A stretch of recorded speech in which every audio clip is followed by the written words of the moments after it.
everyone. Yes, അപ്പം നമ്മളെ പരീക്ഷ ഇങ്ങ് അടുക്കാറായി അല്ലേ? ഓണ പരീക്ഷ ഇങ്ങ് അടുക്കാറായി.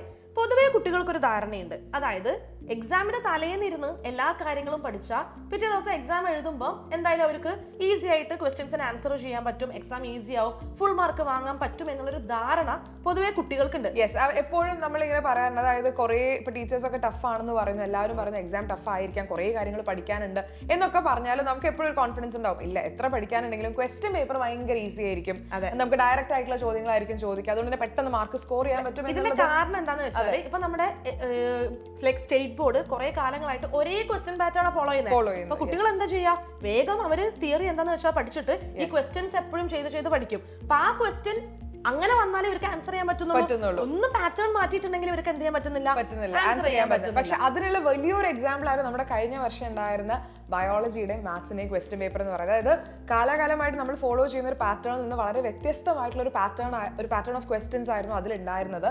പക്ഷെ അതിൽ ഏറ്റവും രസകരമായിട്ടുള്ള കാര്യം എന്താ വെച്ച് കഴിഞ്ഞാൽ ഒന്നും ടെക്സ്റ്റ് ബുക്കിൽ നിന്ന് പുറത്തു നിന്ന് നമുക്ക് ക്വസ്റ്റ്യൻസ് വന്നിട്ടുണ്ടായിരുന്നില്ല.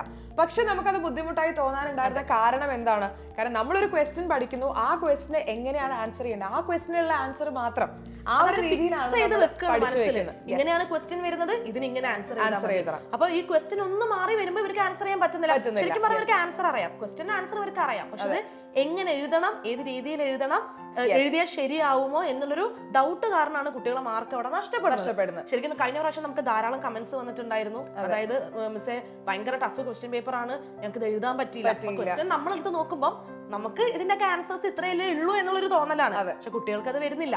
അപ്പൊ നമ്മൾ ഈ പറയുന്ന പോലെ നമ്മളൊരു കാര്യം പഠിക്കുക, നമ്മളെ കോൺസെപ്റ്റ് ക്ലിയർ ആയിട്ട് നിങ്ങൾ പഠിക്കുകയാണെന്നുണ്ടെങ്കിൽ ഒരു ക്വസ്റ്റ്യൻ ഏത് രീതിയിൽ ചോദിച്ചാലും നമുക്ക് അത് എഴുതാൻ പറ്റും. അപ്പൊ നമ്മളത് കൃത്യമായിട്ട് പഠിച്ചു കഴിഞ്ഞാൽ നമുക്ക് പാറ്റേൺ ഓഫ് ക്വസ്റ്റ്യൻ എന്നുള്ള നമ്മളെ ബാധിക്കുന്ന ഒരു കാര്യമേ ആയിരിക്കില്ല.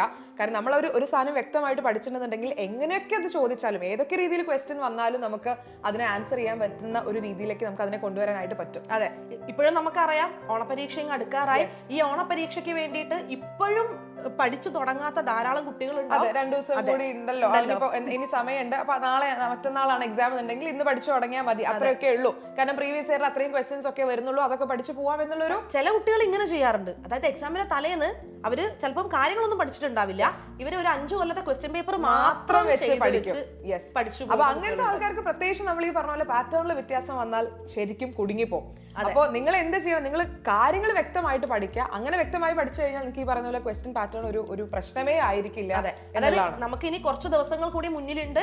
ഇപ്പോഴും തുടങ്ങാത്ത ആൾക്കാരുണ്ടെങ്കിൽ ഓണപരീക്ഷയ്ക്ക് വേണ്ടിയിട്ട് ഇപ്പോഴേ പ്രിപ്പയർ ചെയ്ത് തുടങ്ങാം. ഇപ്പൊ +1 കാരാണെങ്കിൽ ഈ വർഷം ആദ്യമായിട്ട് എഴുതാൻ പോകുന്ന പരീക്ഷയാണ്. ഇപ്പൊ +2 കാരാണെങ്കിൽ ബോർഡ് എക്സാമിന്റെ മുന്നേ നിങ്ങൾക്ക് ഒരു പ്രിപ്പറേഷൻ എന്നുള്ള രീതിയിൽ ഈ എക്സാമിനെ കാണാൻ പറ്റും. സോ ഒരു സ്കെഡ്യൂൾ ഇട്ടിട്ട് ഇപ്പൊ തന്നെ എന്ത് ചെയ്യാം, പഠിച്ചു തുടങ്ങുക എന്നുള്ളതാണ്. നമുക്ക് ക്വസ്റ്റ്യൻസ് ചെയ്യണ്ടെന്നല്ല, പക്ഷെ പാറ്റേൺ മാറിയാൽ ആൻസർ ചെയ്യാൻ പറ്റുന്ന രീതിയിലേക്ക് നിങ്ങൾ നിങ്ങളുടെ നോളജ് ഡെവലപ്പ് ചെയ്യണം എന്നുള്ളതാണ്. കാരണം നമുക്ക് ഇത്തവണ കഴിഞ്ഞ വർഷം അങ്ങനത്തെ ഒരു ക്വസ്റ്റ്യൻ പേപ്പർ വന്നതുകൊണ്ട് തന്നെ ഇത്തവണ ഓണം എക്സാമിന് അത് ഫോളോ ചെയ്യാനുള്ള ഒരു സാധ്യത കൂടി ഉണ്ട്, വളരെ കൂടുതലാണ്. അതെ, വളരെ കൂടുതലാണ്. ചിലപ്പോൾ അതുപോലത്തെ ഒരു പാറ്റേൺ അല്ലെങ്കിൽ ആ ഒരു രീതിയിൽ തന്നെ ആയിരിക്കാം ചിലപ്പോൾ ക്വസ്റ്റ്യൻസ് വരുന്നുണ്ടായിരിക്കാം. അപ്പൊ അതുകൊണ്ട് നിങ്ങൾ പണ്ട് ഇങ്ങനെയൊക്കെയാണ് ചോദിച്ചിട്ടുള്ളത്, അതുകൊണ്ട് ഇങ്ങനെ പഠിക്കൂ എന്നുള്ള ഒരു ഇതിൽ നിങ്ങൾ ഒരിക്കലും ഇരിക്കാൻ പാടില്ല. നിങ്ങൾ കൃത്യമായിട്ട് തന്നെ കാര്യങ്ങൾ പഠിക്കുക.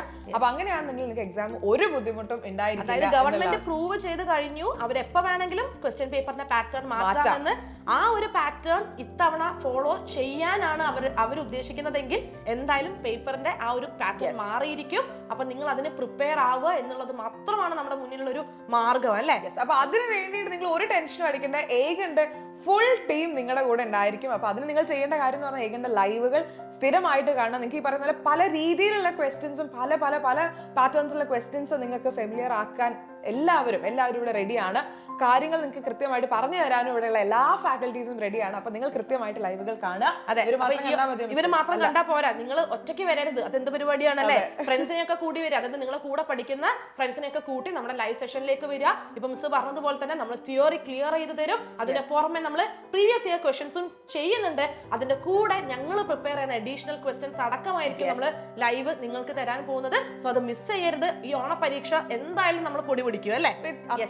അതിൽ യാതൊരു യാതൊരു സംശയമില്ല, നമ്മൾ എന്തായാലും തകർക്കും, നമ്മൾ സെറ്റ് ആക്കിയിട്ട് നിങ്ങളെ ഓണം പരീക്ഷയ്ക്ക് എന്തായാലും വിടുള്ളൂ. അപ്പൊ എന്തായാലും ഈ ഒരു വീഡിയോ നിങ്ങൾക്ക് ഇഷ്ടപ്പെട്ടു എന്നുണ്ടെങ്കിൽ തീർച്ചയായിട്ടും നിങ്ങൾ ലൈക്ക് ചെയ്യാൻ മറക്കരുത്. അതുപോലെ തന്നെ ഫ്രണ്ട്സിലേക്ക് എല്ലാവരിലേക്കും ഈ വീഡിയോ എത്തിക്കുക, എല്ലാവരും അറിയട്ടെ ഇങ്ങനെ ഇങ്ങനെയുള്ള കാര്യങ്ങളൊക്കെ ഉണ്ട് എന്നുള്ള എല്ലാവരും അറിയട്ടെ. അതെ, അതേപോലെ സബ്സ്ക്രൈബ് ചെയ്യാത്തവരുണ്ടെങ്കിൽ സബ്സ്ക്രൈബ് ചെയ്യുക, നിങ്ങൾ ഫ്രണ്ട്സിന് ഷെയർ ചെയ്ത് കൊടുക്കുമ്പോൾ അവരോട് സബ്സ്ക്രൈബ് ചെയ്യാൻ പറയാം. പിന്നെ നമ്മുടെ ലൈവ് അല്ല, നമ്മൾ ഒരേ പാറ്റേൺ അല്ല ലൈവിലും ഫോളോ ചെയ്യുന്നത് കേട്ടോ. ക്വസ്റ്റ്യൻ പേപ്പറിന്റെ പാറ്റേൺ നമ്മുടെ ലൈവിന്റെ പാറ്റേൺ മാറിക്കൊണ്ടേയിരിക്കും. കാരണം നിങ്ങൾക്ക് ഏതൊക്കെ രീതിയിൽ പഠിപ്പിക്കണോ അതെല്ലാം ഞങ്ങളുടെ നിങ്ങൾക്ക് തരുന്നതായിരിക്കും. സോ നിങ്ങൾ എന്ത് ചെയ്യുക, നോട്ടിഫിക്കേഷൻ ഐക്കൺ നിങ്ങൾ എപ്പോഴും ഓൺ ആക്കി വെക്കുക, എന്നാലേ നിങ്ങൾക്ക് കറക്റ്റ് ടൈമിൽ ലൈവ് അറ്റൻഡ് ചെയ്യാനായിട്ട് പറ്റുള്ളൂ. അപ്പൊ അങ്ങനെയാണെന്നുണ്ടെങ്കിൽ നമുക്ക് അടുത്തൊരു വീഡിയോയിൽ കാണാം. Till then, bye.